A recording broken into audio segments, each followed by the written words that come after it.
Assalamualaikum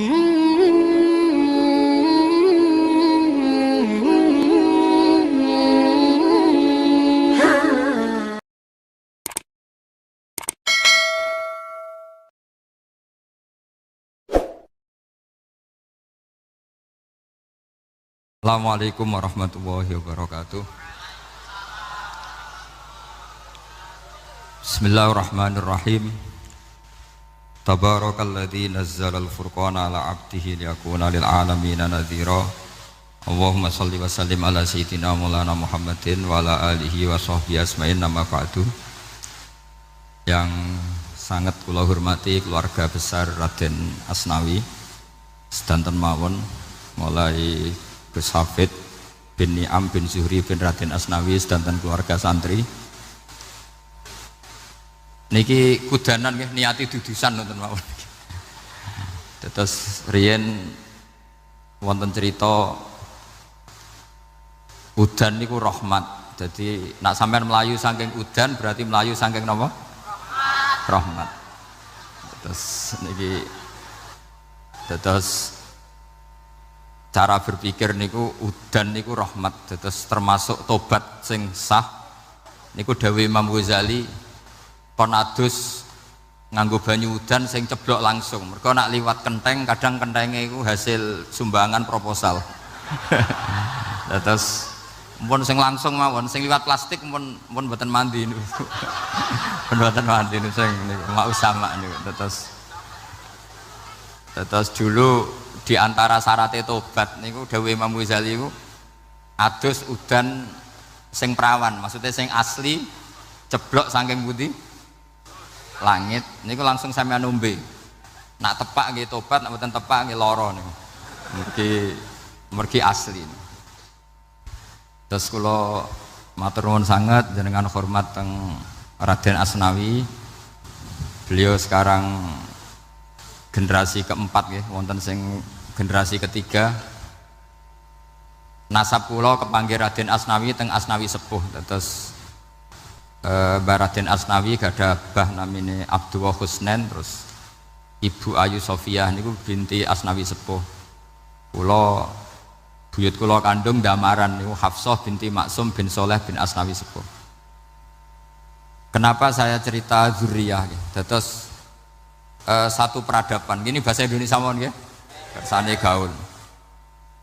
Satu peradaban itu yang bisa bangun itu dzurriyah itu komunitas gen.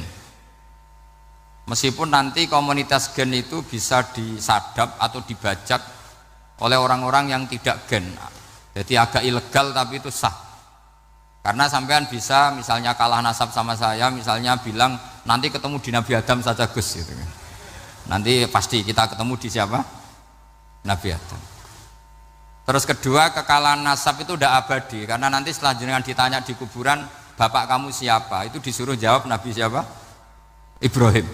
Terus kekalahan nasab sampean nanti berakhir di kuburan, karena nanti dijawab siapa bapak kamu, disuruh jawab siapa?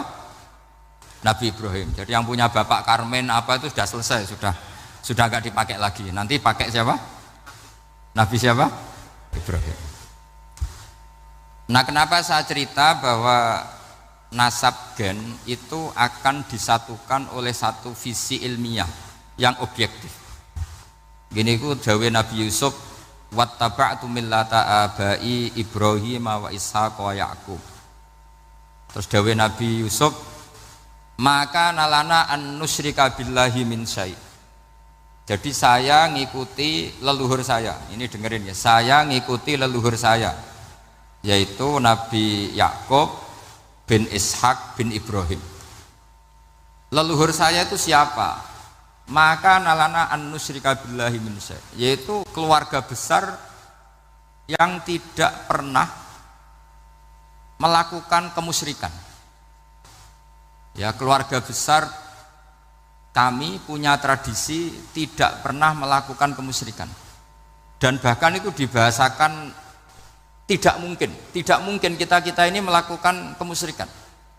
Maka nalana itu kira-kira kalau bahasa Indonesia itu kita ini tidak mungkin melakukan kemusyrikan. Nah, kenapa demikian? Itu berangkat dari logika yang permanen. disebut yusabbitu Allahu alladziina aamanu bil qouli tsabiti fil hayatid dunya wa fil akhir. Logika permanen itu begini misalnya. Kita ini kan hidup dari bapak dari ibu terus sampai Nabi Adam. Kemudian setelah Nabi Adam ini berakhir, kemudian kita mau tidak mau berpikir Nabi Adam itu siapa? Terus diterangkan ternyata Nabi Adam itu satu makhluk hidup yang mulanya dari tanah, lewat wahyu Allah, lewat titah Allah kun, kemudian jadi manusia yang bernama Adam. Sebelum Adam ada bumi, ada langit, ada cakrawala, macam-macam. Kemudian itu kita rumuskan lagi, asal usulnya adalah tidak ada, adamiyun makhdun. Akhirnya kita tahu bahwa alam raya ini diwujudkan setelah dari tidak ada. Nah tentu terus kita berpikir dari tidak ada menjadi ada itu pasti penyebabnya adalah sesuatu yang ada. Nah yang ada itu disebut wajibil wujud. Karena wajibil wujud ini wujud sendiri, nggak ada saingannya. Karena Allahu wala syai'amahu, Allah ada dan tidak ada pesaingnya. Maka kita ini berpikir nggak mungkin ada kekuatan manapun yang menyamai Allah, sehingga nggak ada Yesus mungkin menyamai Allah, nggak ada Fir'aun, nggak ada Lata, nggak ada Uzza. Makanya disebut maka nalana an nusyrika billahi min syai'. Kita ini tidak mungkin melakukan kemusyrikan. Sama nggak usah tanya saya, Gus, tapi orang menjadi musyrik itu kan mungkin? Jawabannya itu tetap nggak mungkin. Kemusyrikan itu satu teori yang nggak mungkin. Tapi kalau orang musyrik itu mungkin. Memang akan dilibat. Tapi karena kita kenal Raden Asnawi itu dari sisi ilmiahnya, kita punya banyak kitab beliau. Mungkin saya termasuk pernah dulu yang membawa kitab beliau banyak ke Korea. Saya itu beli pesolatan tuh bukan 1-2 sampai 2 kerdus 3 kerdus. Itu mulai dulu, mulai saya ngiai sampai sekarang. Tak bawa ke Sragen, ke Solo 3, termasuk tak bawa ke Korea. Jadi mungkin ya ini GR saya ngaji di sini itu barokahnya jualan pesolatan. Tapi bukan jualan yang cari laba enggak, karena tak gratiskan, tapi itu dagang akhirat lah kira-kira gitu. Jadi kalau saya masuk neraka kita era pantas, bakul pesolatan kok masuk neraka gitu, kayak itu nggak pantas itu. Karena saya termasuk orang ya yang cara berpikir itu optimis. Dulu di sini ada orang alim alama namanya Raden Asnawi. Terus kemudian sejarah agak berpolemik, ada mengatakan beliau itu muridnya Syekh Nawawi, ada mengatakan tidak.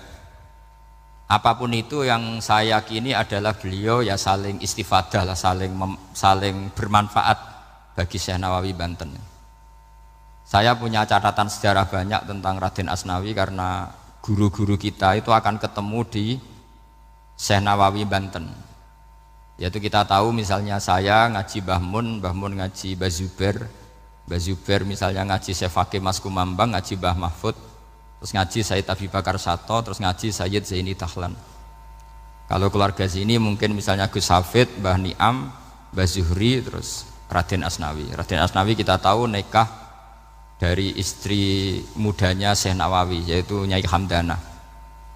Saya sering diceritani Mbah Mun, terus Nyai Hamdana punya anak yang namanya Zuhriyah dari Syekh Nawawi. Kemudian setelah dinikahi Raden Asnawi punya anak namanya Zuhri, Minan, Niam, terus sampai ke Gus Hafid, Hafid bin Niam. Kenapa saya cerita ini? Karena kealiman itu adalah sesuatu yang dibanggakan Allah. Imam Amudi itu ulama ahli matematika. Jadi ada ulama itu ahli matematika. Dia nggak pernah ngajarkan pesolatan, zakat, sholat, tapi dia ngajar matematika. Kemudian dari matematika itu beliau menjadi ahli tauhid. Sehingga nanti Mungkar Nakir itu nggak akan tanya dia marabbuka wa manabuka, karena dia punya rencana. Yang ngajar tauhid itu saya, kata. Jadi kalau dia malaikat Nakir, marabbuka, pangeran kamu itu siapa? Malaikat malah dilawan. Kamu pernah ngajar tauhid? Saya ini guru tauhid. Singkat cerita, saking keramatnya Imam Amudi, kata Allah, ya Amudi, presentasikan ilmu tauhid yang lewat jalur matematika ke semua malaikat saya. Semua malaikat saya tahu cara berpikir matematis. Karena malaikat itu imannya itu iman mauhibah, karena dia malaikat, ya iman karena tahu neraka, tahu surga, terus dia iman. Kalau kita enggak, kita iman tuh pakai logika, jadi lebih keren. Loh betul. Malaikat itu ketika bangga, ya Allah, apa ada orang yang imannya di atas kita? Jawabnya Allah ada. Siapa? Ya orang-orang kudus, kata Allah. Kira-kira gitu. Kenapa? Ya betul. Karena kamu iman saya itu wajar, kamu tahu saya. Tapi mereka nggak tahu saya tapi iman. Kenapa bisa iman ya Allah? Karena mereka punya logika, punya akal. Akhirnya Imam Amudi disuruh sama Allah, presentasikan logika tauhid kamu lewat jalur matematika. Malaikat disuruh dengerin semua, isma'u ya malaikati, ini mimpinya wali. Terus Imam Amudi mulai mengajarkan nisbatul isnaini ilal wahid wa nisbatus salasa wal arba'ah ila ma nihayatalah, niku binisbatin wahidah, yaitu far'un minal asli wa huwa al wahid. Mbok angka sebanyak apapun 2, 3, 4 sampai 1 miliar, itu nisbatnya ke angka 1 adalah nisbatul far'i ilal asli. Semuanya berasal dari 1. Maka hadhil awalim atau hadal alam ila ma la nihayatalahu, tetap semuanya ini cabang dari 1, yaitu wujud dari 1, yaitu Allah Subhanahu wa ta'ala. Sehingga semenjak itu ditiru sekian ulama. Akhirnya malaikatnya mantuk karena kepastian kalau Allah 1 yang diyakini malaikat itu sepasti logika yang dibangun orang-orang manusia ini, padahal tidak ngerti Allah Subhanahu wa ta'ala karena pakai akal. Sehingga di pondok itu orang harus ngerti mantek. Orang mantek itu ilmu yang jelimet tapi menyenangkan. Biasanya sing sinau ambek rokokan, sawangannya kayak filosof. Jadi paling gak agak paham dia alasan. Sementing nikmati rokok, tapi pikir nikmati pemikirannya, ternyata nikmati rokok. Kayak kemarin saya datang ke resepsinya Gus Agil, saya itu tertawa terus karena dengerin Habib Mutahar. Saya membaca bahayanya rokok, setelah tahu bahayanya saya berhenti membaca. Tak pikir itu kan setelah tahu bahayanya saya berhenti merokok, ternyata enggak. Saya baca bahayanya apa? Merokok. Setelah saya baca, maka saya berhenti membaca gitu. Bukan berhenti merokok. Itu ilmu kelas tinggi seperti itu harus mantap. Pernah beliau ditegur dokter, "Beb, kalau rokok terus nanti mati." Tenang saja, saya masih bawa korek. Dikira itu kan orangnya yang mati, ternyata beliau enteng saja. Santai aja dok, saya masih bawa korek. Jadi saya bukan nyarankan santri rokok, tapi orang rokok itu memang punya logikanya sendiri. Kalau Banafek Hajen itu masih pernah bahas saya juga, karena Banafek juga turunan Mbah Mutamakin. Hak, rokok itu haram tau ora? Nak cara kula darani haram sebuti bah. Lah iya, nak haram ya bener aku. Mulane tak obong, barang haram apike diobong. Jadi saya sama orang-orang sepuh itu tidak pernah menang. Jadi apa ya? Mereka itu orang yang sudah lama, gimana ya? Mau dikatakan bulat itu ya, tapi memang nggak pernah kalah mereka. Ada satu kiai, masih misananya Banafek. Ini rokok 2 katanya. Bagi yang nggak ngerokok berarti membiarkan 2 haram masih. Bagi yang merokok berarti mengurangi haram. Kalah lagi saya. Jadi saya tuh pernah dibully 2 mbah saya, karena 2 mbah saya ini rokok semua. Akhirnya saya sing nom ngalah gitu, karena saya tidak mungkin bilang sing waras ngalah karena kalah sepuh gitu. Jadi ya sudah, mau tidak mau harus bilang sing nom kalah. Tapi yang penting itu kita mendengar. Jadi ternyata sepinter-pinternya kita itu mesti kalah pinter sama yang sepuh-sepuh itu. Jadi kalau tahu bahayanya rokok lewat membaca ya harus berhenti merokok. Berhenti membaca katanya. Nah malaikat ini cerita lagi malaikat.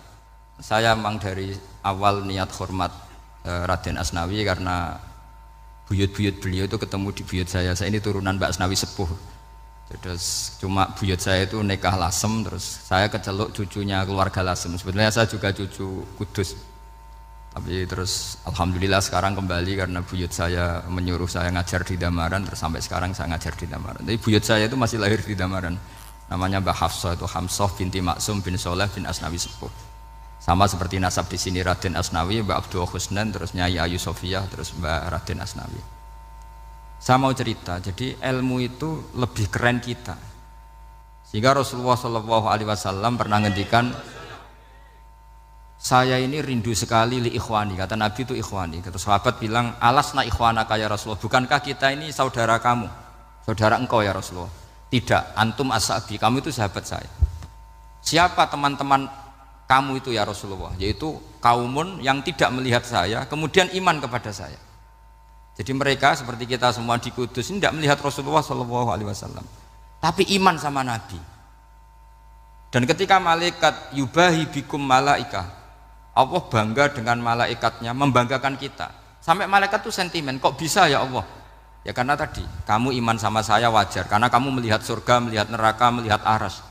Sementara orang Kudus coba ngelihat apa? Paling simpang 5, apa simpang 7 itu. Tapi imannya nggak kalah dengan malaikat. Kenapa nggak kalah? Karena tadi kita diajarkan bahwa nisbatul isnaini wassalasah wal arba'ah ila ma la nihayatalaha itu sama-sama nisbatul far'i ilal asli. Tetap yang asli adalah angka 1. Jadi nggak mungkin aslu hadhil asya nggak dari Allah itu, nggak mungkin. Tetap dari zat yang satu. Kemudian tentu ini bukan nisbatul walad ilal walid, anak ke bapak tentu enggak, tapi nisbatul khaliq sama makhluk. Tapi apapun itu pasti satu. Sehingga Imam Amudi akhirnya masuk surga lewat jalur itu, tidak usah lewat pertanyaan man rabbuka wa man nuka. Kelasnya disuruh ngajar malaikat. Saya punya rencana jadi pengajar malaikat nanti itu kan. Jadi orang-orang Kudus yang dapat barokahnya Raden Asnawi nanti jangan mau kalau ditanya man rabbuka wa man nuka. Kelasnya itu harus apa? Jadi gurunya malaikat. Karena bapak kita Nabi Adam itu keren. Nabi Adam itu adalah orang yang disuruh Allah dipresentasikan, dibanggakan Allah di depan para malaikat. Ketika ada malaikat yang agak hasut, tapi itu tidak malaikat papan atas, malaikat yang kebanyakan. Itu kan agak gak terima Nabi Adam jadi apa? Khalifah. Sampai malaikat ini usul ataj'alu fiha ma yufsidu fiha wasfikut. Makanya kalau saya protes sama malaikat itu malaikat yang ini, bukan Jibril sama Israel. Kalau protes Israel bahaya. Bisa dihabisin. Saya pernah ditanya seorang kiai, Gus jenengan gojlok malaikat kok berani? Ya karena malaikat yang jenis ini pernah gojlok Nabi siapa? Adam. Enggak percaya kalau Nabi Adam itu layak mimpin, sampai protes ataj'alu fiha may yufsidu fiha wasfikut dima. Tapi apa yang terjadi? Allah mengajarkan satu ilmu di Nabi Adam, kemudian disuruh meresentasikan. Qala ya Adamu ambihum bi asma'ihim.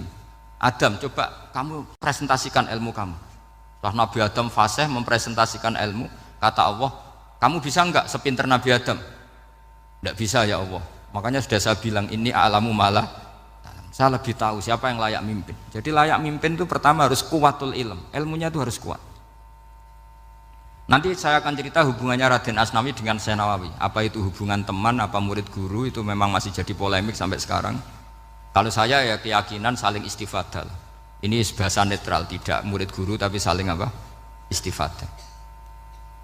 Kata Syekh Nawawi dalam tafsir Munir itu, ilmu itu nomor 1. Sehingga beliau setiap ada ayat fa inna hizballahi humul ghalibun, beliau pasti menafsiri bil hujjah wal barohin la bis saulah.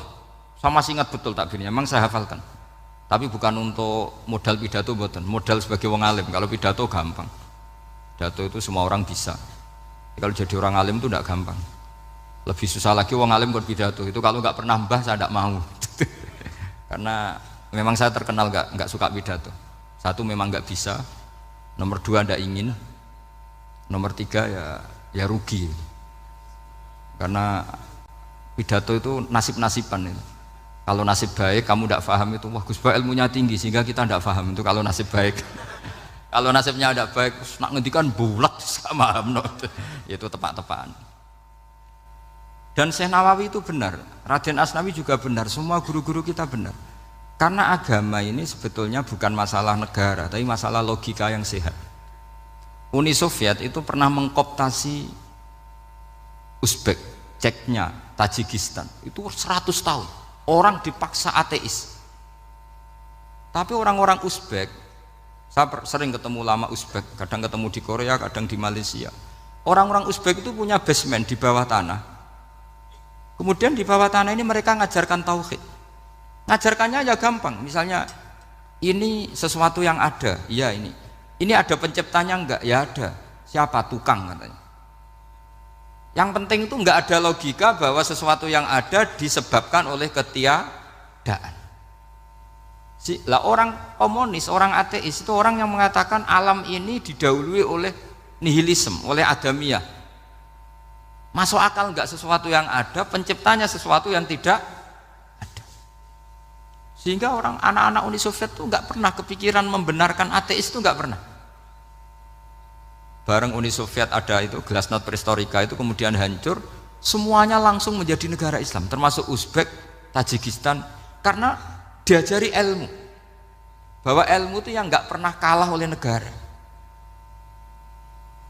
Sehingga saking pedenya Rasulullah SAW ketika Sulhul Hudaybiyah, ini agak jelimet tapi gampang dicerna.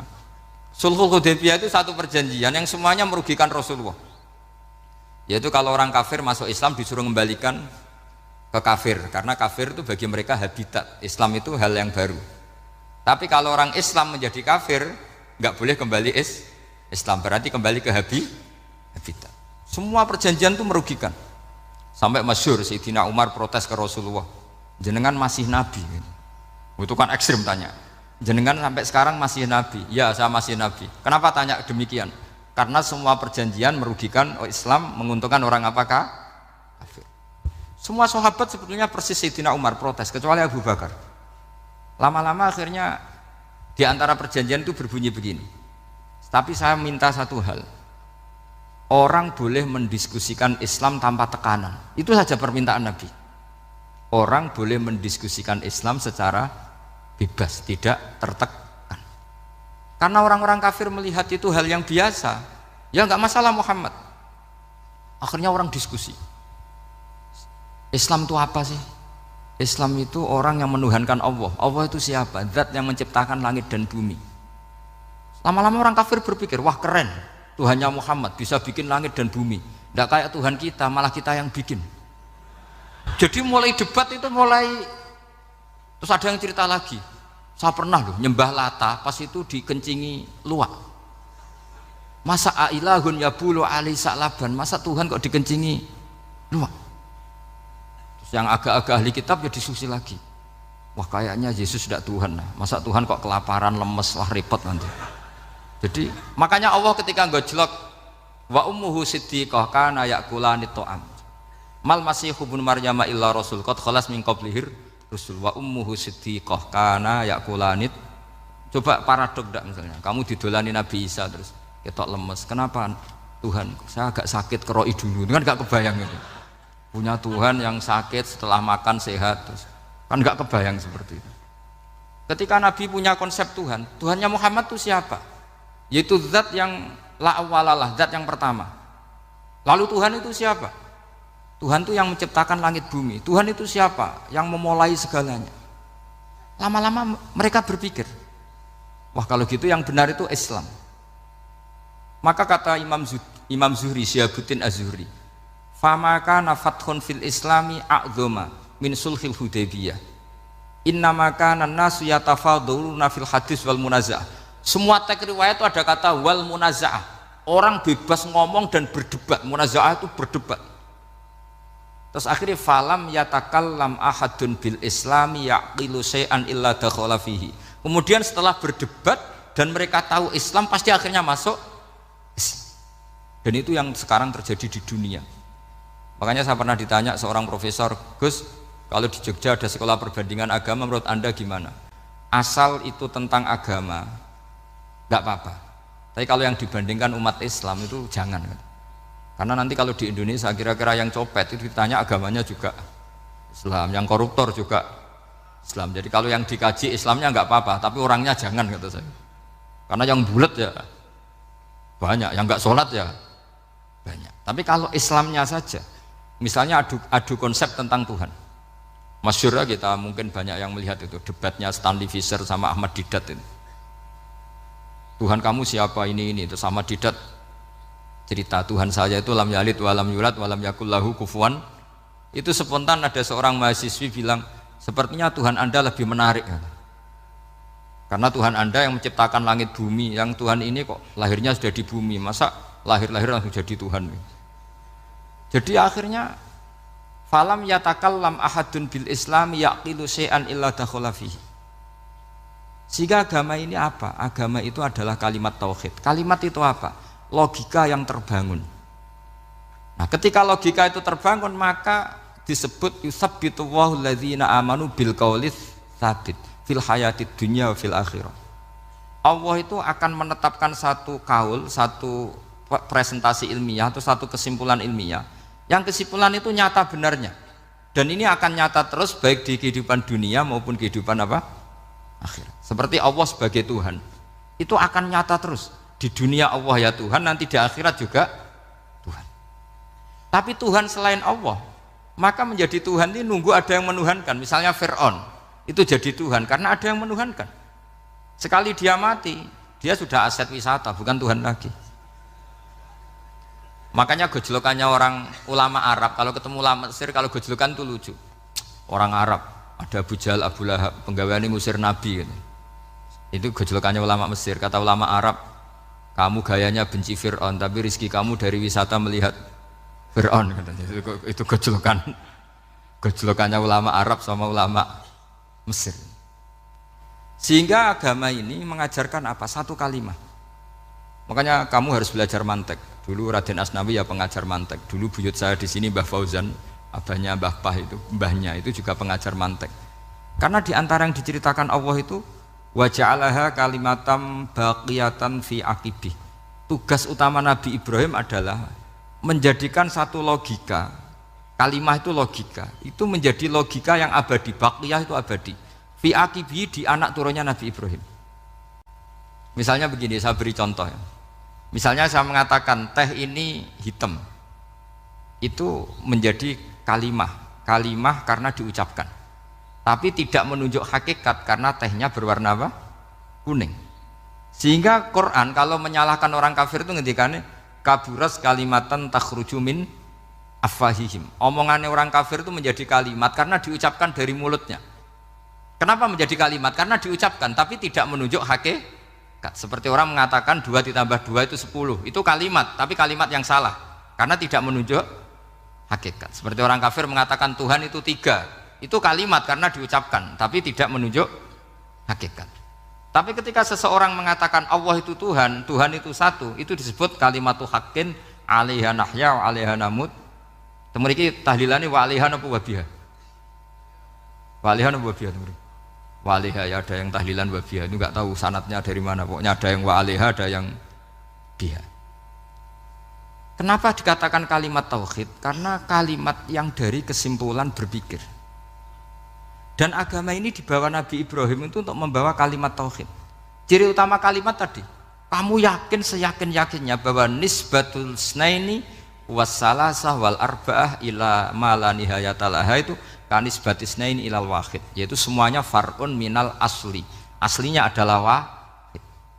Sehingga di kitab, saya pernah ngaji Mbah Mun, namanya kitab Al-Husunul Hamidiyah, itu dikarang oleh ulama-ulama sekarang, itu diajarkan di MGS, ini mbah-mbahnya Gus Akil pendirinya madrasah MGS, itu ada gambarnya di situ. Di situ ada gambar piramida, ada gambar hewan, ada gambar pohon.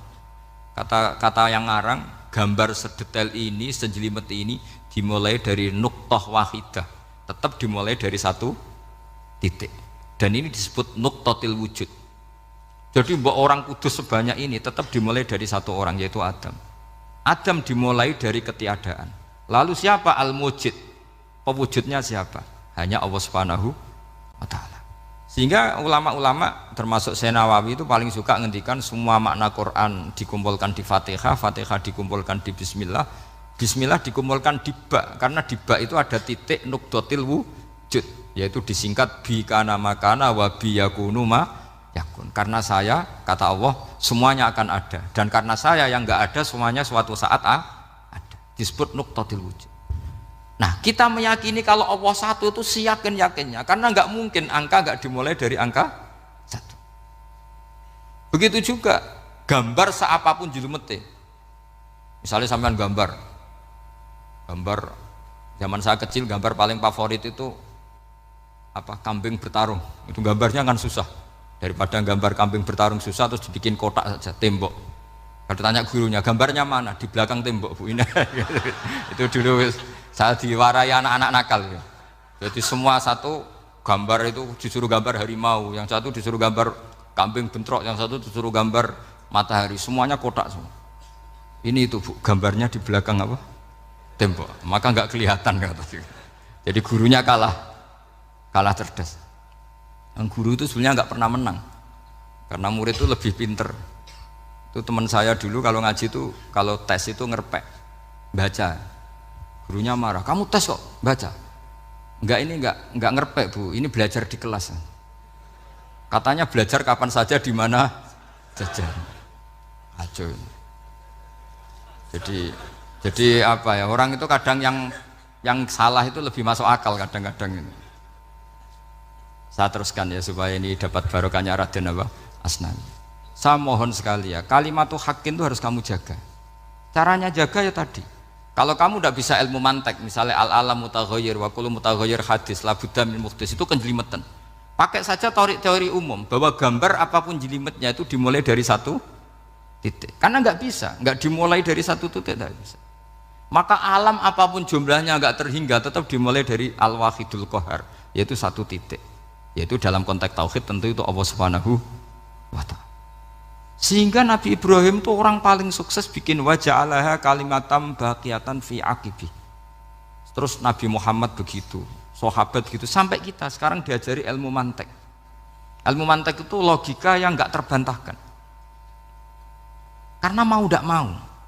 Kata Imam Syafi'i, fa innal uqula muttarratun ila qabulil haq, karena akal akan dipaksa menerima kebenaran. Dan itu yang terjadi di Uni Soviet. Dikooptasi 100 tahun untuk berfaham ateis, dilawan oleh ilmu, tetap menanamkan ilmu tauhid, ilmu mantek. Ketika Uni Soviet secara politik runtuh, semuanya menjadi muslim, termasuk negara-negara yang dulu dikooptasi.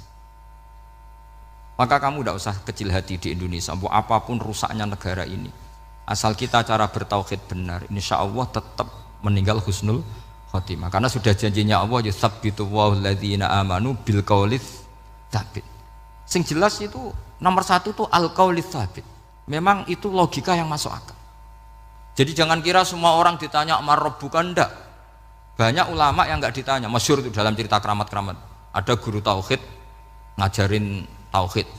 Setelah ditanya mungkar nakir, Imam Malik datang. Kamu nanya ini, man rabbuka man nabiyuka, kamu tahu ini guru Umul Barohin yang tukang ngaji tauhid. Guru tauhid kok ditanya apa? Tauhid. Malaikatnya enggak jadi tanya. Dan saya percaya cerita-cerita seperti itu karena secara umum itu ala inna auliya Allahi la khaufun alaihim walahum yahzanun lahumul busyra fil hayatid dunya wa fil akhirah. Artinya kalau wali itu kok ditanya mungkar nakir berarti ngalami ketakutan. Karena di situ kan digambarkan mungkar nakir itu sewangar, bawa godam. Kalau yang tanya nggak bisa dipukul sampai ajur sak walang-walang. Pokoknya ceritanya kan seru seperti itu. Udah itu kalau betul begitu terus ayat la khaufun alaihim walahum yahzanun kayak apa? Makanya dalam kitab Nasoihul Ibad itu ada cerita ini. Sampean boleh nggak sependapat dengan saya, tapi semoga nasib sampean nanti digebuki malaikat. Karena orang itu akan mengalami seperti yang dirasakan. Ana indadzoni abdibi. Saya tidak bayangkan akan mengalami itu. Makanya saya ini ngajar tauhid terus. Paling tidak kalau ditanya marbuka manabuka, sampean tahu profesi saya. Saya ini pengajar tauhid. Dan biji saya 9. Dulu saya di MGS, kalau ada teman bijinya tauhid kok 4, terus ke ahli swarga, tauhidnya jeblok. Dari kalau bijinya 4 terus ke ahli swarga, tauhidnya apa? Jeblok. Tapi yang bijinya 9, ahli swarga, tauhidnya itu saya dulu bijinya 9. Terus 9 terus sampai tamat. Karena nggak ada biji 10. Karena kalau 10 itu kan terlalu sempurna, nggak baik lah manusia kok sempurna gitu. Jadi sudah 9 aja kan gitu. Tapi sebetulnya pantasnya ya dapat 10. Mergo saake, mergo tenan enggak tahu saya. Di Nasoihul Ibad itu ada cerita gini dan saya percaya itu. Di sarahnya itu. juga di Sarah apa itu yang di Sarah Syekh Nawawi itu. Pokoknya saya kalau ingat Raden Asnawi pasti ingat Syekh Nawawi. Saya tidak memastikan apa murid guru apa saling istifadah, yang jelas itu teman dekat, teman fil ilm. Sayyidina Ali itu pernah minta kasaf sama Allah. Saya percaya tidak semua orang alami marbuka ditanya itu. Ya Allah, saya minta kasaf itu ngerti alam gaib. Ingin tahu Umar. Jadi diam-diam Sayyidina Ali itu ya mangkal sama Sayyidina. Wong kok kerase ngono. Angger wong kok tahu disentak, jajal wani nyentak malaikat tora, itu kata Sayyidina. Jadi dia minta kasaf karena kenangannya dia melihat Umar itu semua orang pernah disentak sama Sayyidina Umar itu. Maka Sayyidina Ali minta kasaf, ya Allah saya ingin melihat Umar menghadapi Mungkar Nakir. Masih garangkah apa enggak? Itu dah itu minta kasaf. Pas kasaf beliau bangun dari kubur, duduk. Dilihat sama Sayyidina Ali ini ngalami kasaf. Sama ndak usah tanya. Nggak wali kok tanya, ya sudah pokoknya percaya aja. Akhirnya malaikat Mungkar Nakir datang. Itu di situ digambarkan matanya itu kalkidril mughalla, kayak apa itu panci yang dibakar. Wah, wow, seru. Sumpah Sayyidina Ali. Baru ini kamu akan takut. Tapi ternyata enggak. Umar bangkit disewentak orang tua itu. Kamu tahu menghadapi siapa? Yang sopan. Oh, ada sontak. Kaget malaikatnya itu karena nggak pernah ngalami disentak, mungkin itu pertama. Kaget. Memangnya kamu siapa? Saya ini teman kekasih Tuhanmu. Saya yang diandalkan temannya sebenarnya bukan dia. Ana sohibu habibillah. Saya ini temannya kekasihnya Allah. Jadi dia ngandalkan temannya sebetulnya, bukan ngandalkan dirinya. Oh kamu temannya Nabi Muhammad? Iya saya Umar temannya Nabi Muhammad. Kamu harus hormat sama temannya kekasih Allah. Wah, terus mulai itu. Akhirnya matur Allah, ya Allah, apakah prosedur seperti ini bisa dinego? Terus sama Allah, oh iya katanya, kamu kalau menghadapi kekasih saya ya jangan seperti itu katanya. Semenjak itu beliau sopan santun, dua Mungkar Nakir itu. Jadi ini berita gembira. Jadi sebetulnya itu enggak. Tapi kita ini kan enggak punya nyali nyentak Mungkar Nakir. Semoga dengan gelar kita doktor tafsir, doktor tauhid gitu, atau paling enggak guru kutsiyah tauhid gitu. Atau siswa terbaik dalam materi tauhid. Itu harus kamu bawa status. Jadi sehingga nanti ini saya ranking 1 tauhid, masa masih ditanya marbuka waman nabiuka. Dan itu menurut saya sah. Sama enggak usah protes takbirin gitu. Susah usah takbiran. Pokoknya takbirnya adalah wali-wali itu la khaufun alaihim walahum. Ya, mereka tidak akan mengalami ketakutan baik kehidupan dunia maupun kehidupan akhirat. Bahkan para malaikat itu mengatakan ke wali-wali nahnu auliyaukum fil hayatid dunya wa fil akhirah. Kita ini teman kamu, saudara kamu, mitra kamu. Masa mitra kok nutui itu kan nggak fair. Dan menurut saya paling efektif itu apa? Kamu harus punya rumus tauhid kayak Imam Amudi menemukan Tuhan. Imam Amudi itu menemukan Allah itu lewat ilmu matematika. Dan itu Allah saking senengnya disuruh ngajari para malaikat. Wa ya malaikati isma'u. Kamu harus mendengar, ini orang alim saya yang ahli matematika. Tapi justru itu ngerti bahwa asal usul alam itu minal wahidil qahar. Dari zat yang satu. Akhirnya Imam Amudi mulai ngajar tuh. Nisbatus naini wassalas wal arba'ah ila ma nihayatalaha iku kabeh iku far'ul wahid. Akhirnya malaikat mantuk-mantuk. Nah, iman seperti itu akan setingkat keyakinannya dan keakurasiannya sama dengan imannya para malaikat. Makanya Nabi ngendikan tubaliman amanabi walam yaroni. Sebagian riwayat disebut sab amarot. Nabi ngendikan sampai 7 kali. Benar-benar keren orang yang tidak melihat saya kemudian iman kepada apa yang bisa menemukan itu? Hanya akal. Misalnya contoh paling gampang ya yang dialami para ulama. Ya saya ulang lagi yang dialami para ulama ketika menemukan ilmu ya yang menjadikan mereka mahabbah Rasulullah Shallallahu Alaihi Wasallam. Nabi itu paling suka itu sholat. Nabi itu paling senang sama sholat. Wa qurratu aini fi sholat. Terus beliau ngendikan as-sholatu imaduddin. Terus beliau kalau muji sholat itu sundul langit. Sampai beliau kalau banyak masalah itu bilang ke Bilal, arifna ya Bilal, saya kasih istirahat. Itu maknanya mau sholat. Semuanya sholat. Pertanyaannya adalah, apakah mungkin seorang raja yang ambisi jadi raja, kemudian yang dikampanyakan adalah orang supaya sholat? Tentu kalau Nabi seorang raja, beliau akan kampanye gimana? narik upeti kayak apa, narik pajak kayak apa, biar Nabi kaya. Enggak. Nabi itu paling tersiksa kalau orang tidak sholat, tersiksa kalau orang tidak sujud. Loh, kalau beliau seorang raja, ngapain mempopulerkan sholat? Maka makna sholat Imaduddin adalah sholat itu tiang agama. Maknanya tiang agama, kamu akan tahu betul kalau dia seorang Nabi. Karena apa? Yang diajarkan adalah sholat. Loh, coba untungnya apa bagi Nabi Muhammad ketika umat Islam sholat? Kan tidak ada untungnya sama sekali. Justru itu kelihatan kalau dakwah beliau itu dakwatul haq, mengajak kebenaran. Loh, wong kok kampanyane kon salat, mestine nak kepengin sugih kan kon bayar pajak, upeti. Tapi enggak, Nabi itu ngajarkan apa? Orang supaya salat. Dan ini diimplementasikan sama Raden Asnawi, beliau ngarang pesolatan. Orang sealim itu yang dikarang pesolatan. Makanya saya tuh kagum. Saya saksinya banyak, tanya murid-murid saya kalau beli pesolatan sak kerdus, saya kirim ke Korea, terus ke pedalaman-pedalaman itu. Karena saya butuh pesolatan, bahwa orientasi kita itu sholat.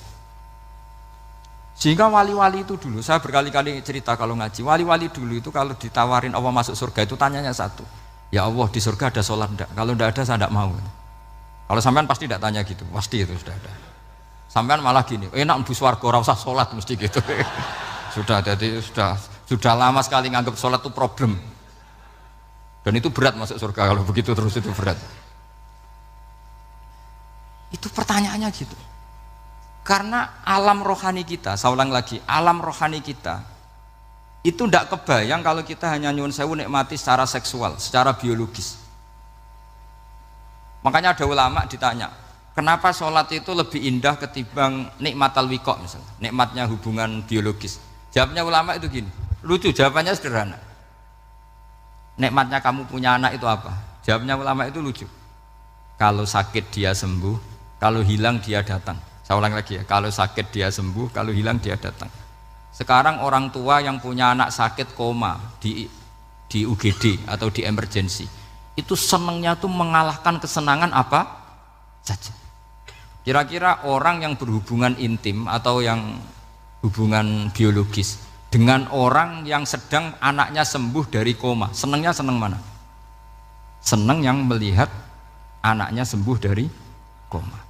Senikmat apapun hubungan biologis, senang anaknya yang hilang ketemu. Nah, kalau anak ketemu saja orang sesenang itu, apalagi kita di surga, ketemu zat yang lama kita sembah, yang lama kita rindukan, yang lama kita rindu, kemudian ketemu di surga, maka tidak ada artinya surga tanpa melihat Allah Subhanahu wa Ta'ala. Memang harus dijelaskan secara rohani. Akhirnya orang ngerti bahwa nikmat tertinggi di surga adalah melihat Allah Subhanahu wa Ta'ala.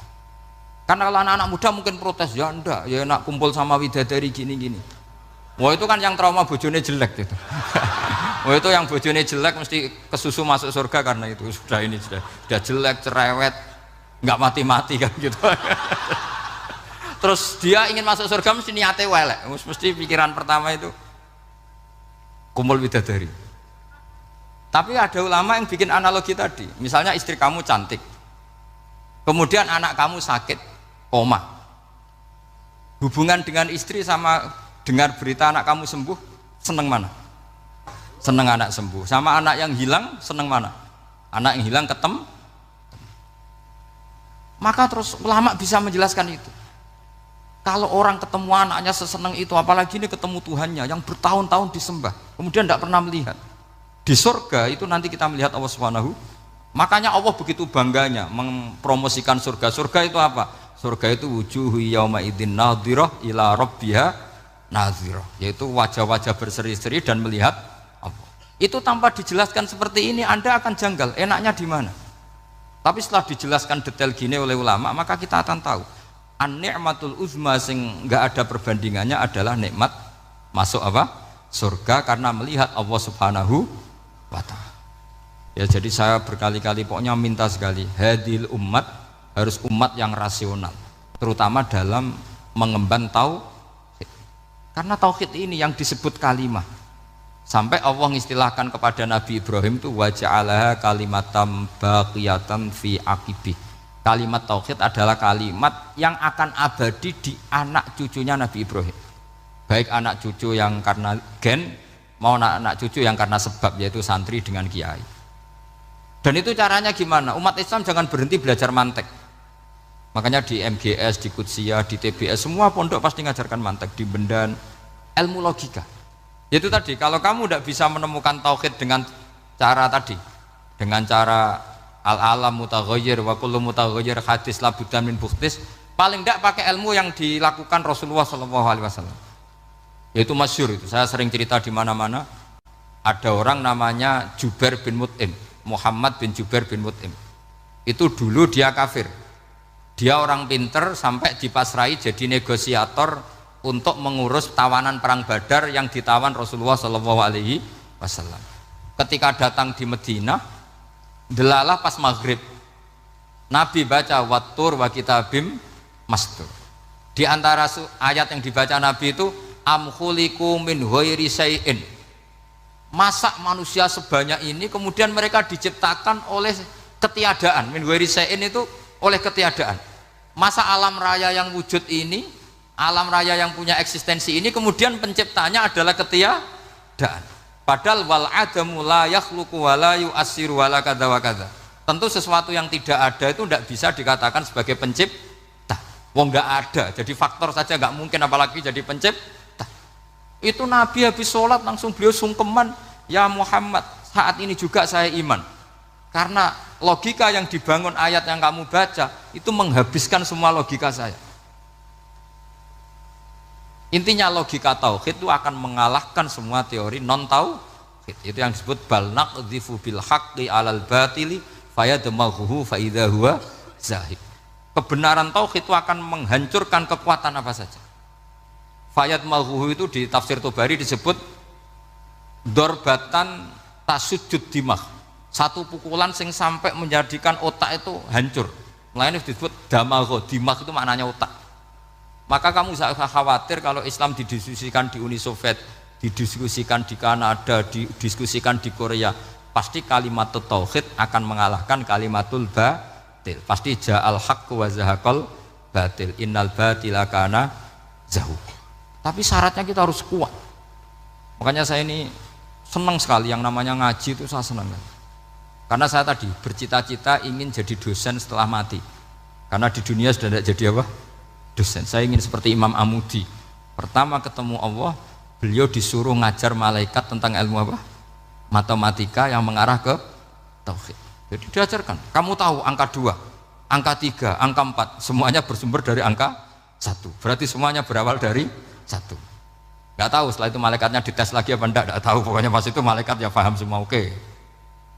Kayak apa hebatnya umat Rasulullah Shallallahu Alaihi Wasallam? Karena akalnya kuat. Sehingga kita harus kuat. Sehingga kalimat yang benar disebut kalimatul haqqin alaiha nahya wa alaiha. Nah, kalimat yang salah disebut kaburat kalimatan takhruju min afwahim. Kalimat menjadi kalimat karena diucapkan, tapi tidak menunjuk hakikat. Kayak ini misalnya, ini tutup, ini putih, terus saya katakan hitam, berarti saya mengatakan ini hitam sebagai kata-kata karena diucapkan, tapi tidak pernah menjadi hakikat karena hakikatnya ini putih. Itu hebatnya Quran. Makanya Quran kalau gue jelek orang kafir itu, gue jelek orang kafir itu sebut apa? Kaburat kalimatan takhruju min afwahim. Tapi untuk kalimat tauhid dikatakan apa? Yusabbitu walladzina amanu bil qaulif tsabit fil hayatid dunya wa fil akhirah. Sebagian disebutkan wa ja'alaha kalimatam baqiyah. Kenapa kalimat tauhid itu kalimat yang abadi? Karena Allah sebagai Tuhan di dunia juga sebagai Tuhan di akhirat, dan selalu Tuhan pada masa yang tidak terbatas. Itu disebut wa ja'alaha kalimatam baqiyah. Kemudian umatnya Nabi mengganti kalimat yang gampang. Allah punya sifat baqo, punya sifat akhir, maksudnya akhir itu la akhirolah. Terus semuanya yang faham ya alhamdulillah, yang nggak faham dikon ngapal wujud kidam baqo mukhalafatul khawadisi qiyamuhu binafsi wahdaniyat kudrat irudat. Wes paham.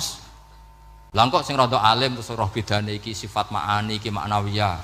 Cara Mu'tazilah ngene, cara ahli sunnah ngene. Wah itu sudah kejelimetan bocah. Sementing pokoknya wujud hitam. Nah, kenapa yang pertama yang disebut wujud? Karena yang membedakan kita dengan faham ateisme itu ya sifat wujud.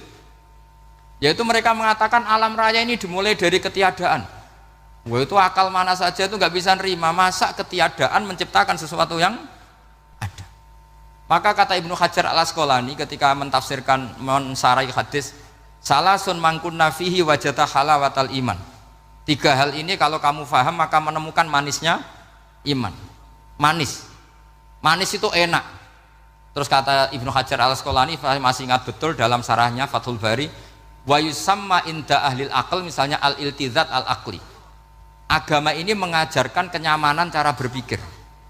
Coba kalau sampean seorang doktor atau seorang profesor atau seorang pinter, kemudian kamu dipaksa mengimani bahwa alam ini diciptakan oleh ketiadaan, itu bisa tidur gak?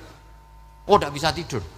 Sampean misalnya orang pinter dididik di kampus atau dididik di pondok, alam ini yang wujud, yang menciptakan itu sesuatu yang tidak wujud, kamu bisa tidur gak kira-kira? Ini guru apa? Ini sarap ini. Mosok hadil maujudat khalaqahal adam, sesuatu yang wujud diciptakan ketiadaan. Tapi agama ini membawa sesuatu yang menyenangkan untuk akal, yaitu hadhil maujudat khalaqaha wajibul wujud. Maujudat yang wujud ini diciptakan super maujud, yaitu oleh bahasa pondok disebut wajibul wujud. Kan terus seneng, wajar dong kalau sesuatu yang ada diciptakan oleh yang ada. Nah tentu ada pencipta, terus ada super, disebut wajibul wujud.